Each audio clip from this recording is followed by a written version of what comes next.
President, huwag mong kalimutan na isang term ka lang pagkatapos bababa ka na.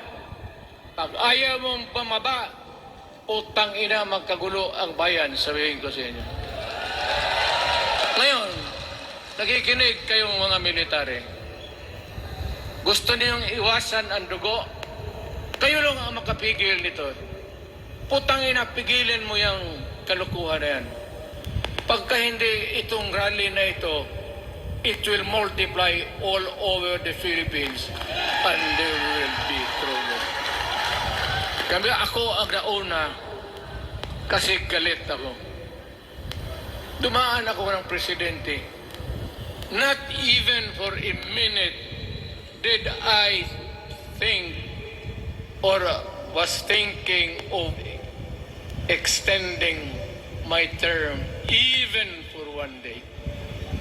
Nung natapos ako sa araw na yun, bumaba ako, sumakay ako, lumipad ako dito sa Davao.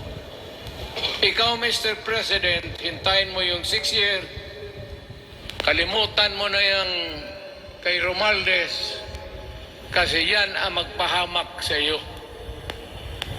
At maraming magagalit sa iyo, pati na ang militar.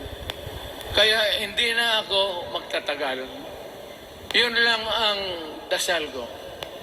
Reject. Protect the Constitution. I am calling now the armed forces and the PNP. Protect the Constitution. Trabaho ninyo yan. Yes! Huwag ninyong kalimutan. Kami, inyong dapat, you should worry about the nation. The millions of Filipinos. Huwag kayong mag-isip lang ng isang pamilya. Putang ina. Ilagay ninyo sa utak ninyo yan.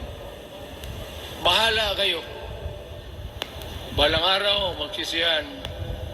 Pero kasi umuulan naman, hindi ulan